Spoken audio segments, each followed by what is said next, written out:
वाहेगुरु जी का खालसा, वाहेगुरु जी की फतेह। श्री गुरु नानक देव जी की उच्चारण की हुई बानियों में से आसा दीवार एक पवित्र और महान बानी है।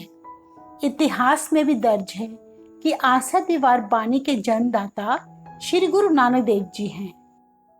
इस वीडियो को बनाने का हमारा एक खास उद्देश्य है कि आप सभी को इस पवित्र बानी का महत्व पता चल सके, ताकि आप भी प्रेरित होकर इस बानी का प्रेम पूर्वक उच्चारण करें।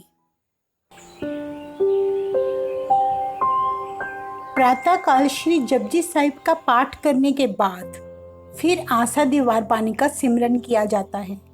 यह बानी सूरज उगने से पहले की जाती है। इस बानी में प्रथम गुरु श्री नानक देव जी के द्वारा लिखी गई 24 पौड़ियाँ और 44 श्लोक हैं। 15 श्लोक द्वितीय गुरु श्री अंगद देव जी के द्वारा लिखे गए हैं और फिर पंचम गुरु श्री गुरु अर्जन देव जी द्वारा श्री गुरु ग्रंथ साहब की संपादना की गई और उसमें 59 श्लोक और 24 पौड़ियाँ शामिल कर दी गई। आसा की वार बानी को लिखने का खास उद्देश्य ये था कि समस्त धरती के मानव संसारिक क्लेशों, झूठे कर्म कांडों, अंधविश्वासों और पाखंडों से सदा के लिए मुक्ति पा सके और आध्यात्मिक ज्ञान की प्राप्ति कर सके। जब किसी प्रसंग को कविता के रूप में गायन किया जाता है उसे वार कहते हैं।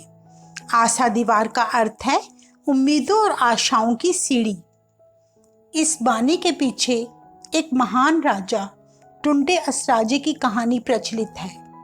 कहा जाता है कि सारंग नाम का एक राजा था जिसके पुत्र का नाम था असराज।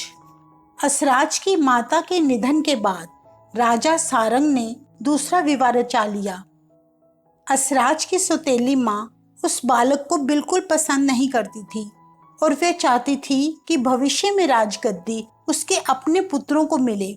इसलिए उसने स्वार्थ भाव में निहित होकर मंत्रियों से कहकर बालक असराज का हाथ कटवा दिया और उसे राजमहल से दूर एक कुएं में फेंक दिया।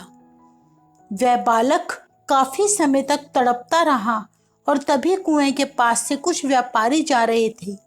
जब उनकी नजर उस रोते बिलखते बालक पर पड़ी तब उन्होंने उसे बाहर निकालकर उसका इलाज करवाया।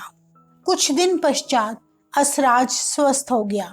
व्यापारियों ने वह बालक एक धोबी को सौंप दिया जिसकी कोई संतान नहीं थी।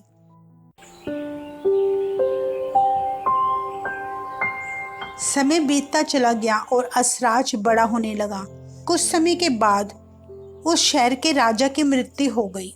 राजा की कोई संतान न होने पर सभी मंत्रियों ने मिलकर घोषणा कर दी कि जो व्यक्ति अगली सुबह बिना चाबी लगाए केवल हाथ के छूने से ही शहर का द्वार खोल देगा उसे राजगद्दी सौंप दी जाएगी। अगली सुबह हुई। असराज रोज की तरह बैल पर कपड़े लादकर एक शहर से दूसरे शहर धोबी घाट जा रहा था।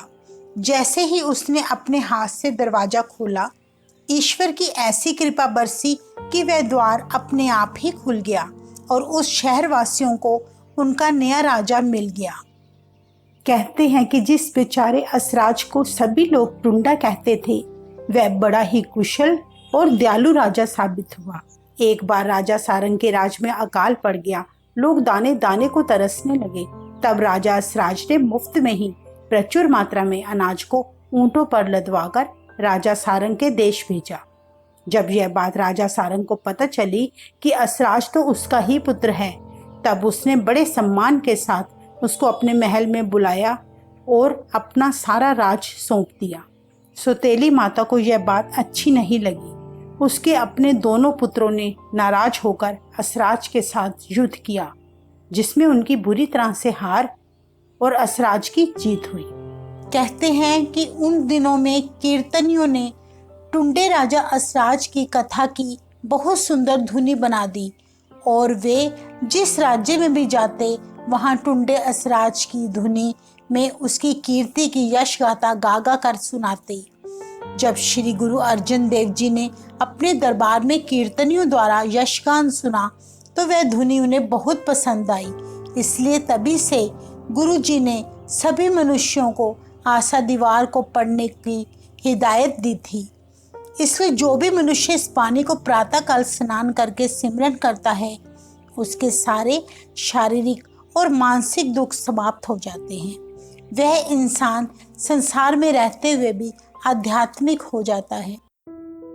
आप सभी गुरु के भक्तों से बेनती है कि आप सब हर रोज आशा दीवार का पाठ किया करें, तभी जाकर हमारी यह वीडियो बनाने का मकसद पूरा होगा।